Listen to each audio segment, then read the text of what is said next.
Welcome to Storytime Saturday. Some dreams don't knock.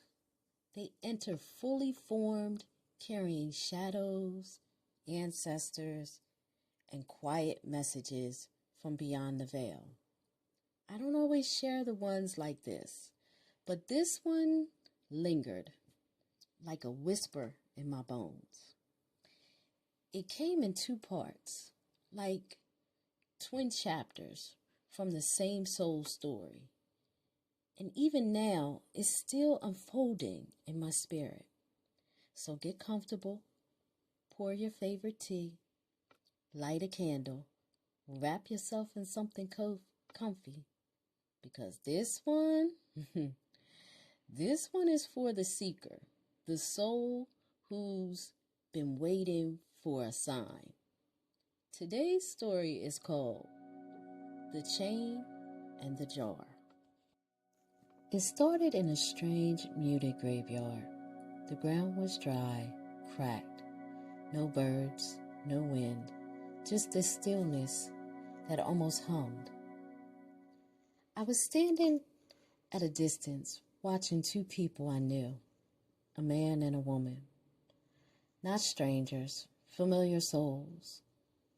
They were crouched low, scooping handfuls of grave dirt and pressing it into a shape. I couldn't see what they made, only that their hands moved like they'd done this before.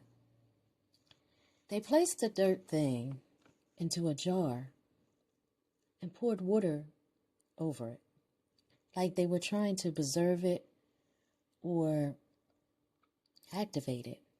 I remember the man looking over his shoulder at me. His eyes were heavy, rimmed with sickness. He had something, some kind of disease, and he thought he'd give it to me. I felt it in the dream, like he wanted to pass it on. But when he reached out, the energy rerouted, and it didn't touch me.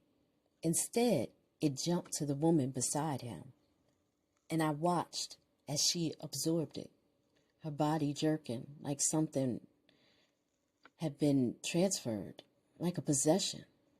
I didn't understand it. Not yet. The dream snapped into a new scene, like a cut between moments. One blink, I was somewhere else entirely.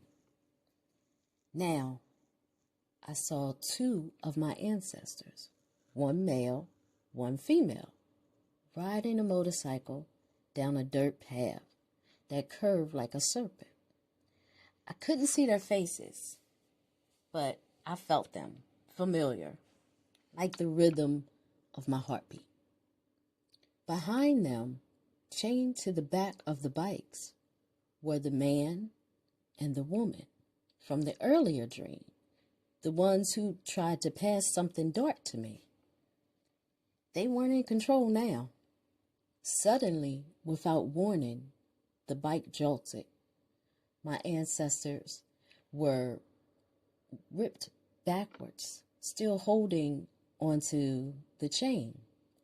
The man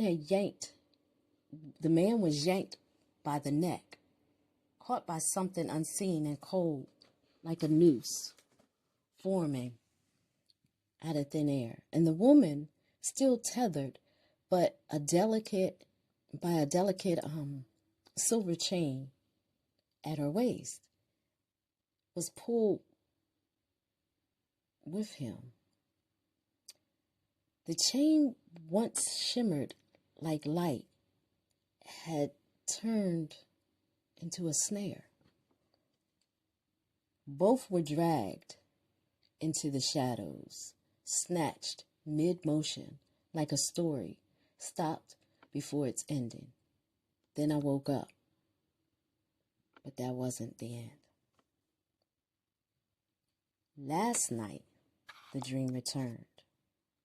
Different, but connected. I was back in that dark cemetery-like realm. The air was thick, like morning, and silence had become weather. Everything was black. The sky, the ground, even the stillness had weight. And then I saw it. A tall, headless being, dressed in black, towering, silent. It was pulling a massive carriage, not with reins, but with intention.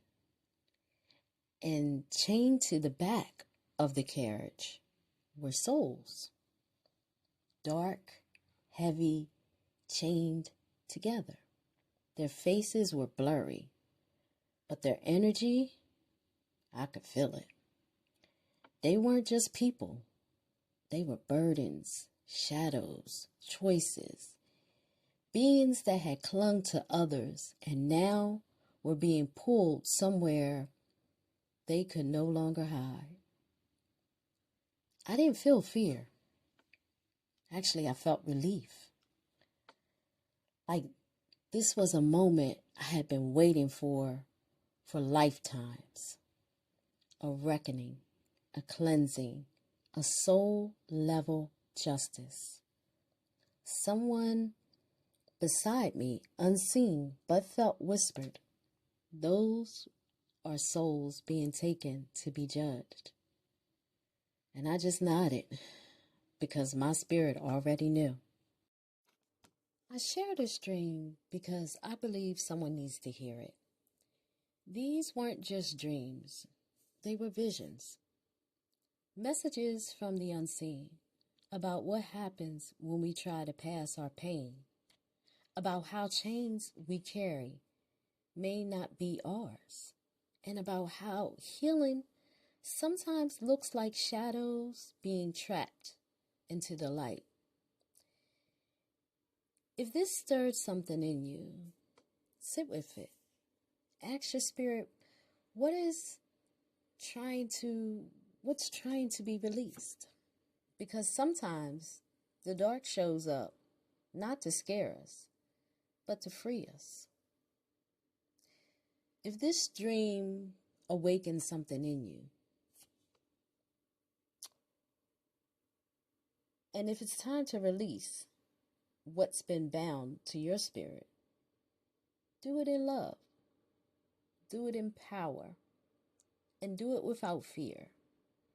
Until next time, stay in your light and honor your shadows. Protect your peace, trust your visions, and stay in your power.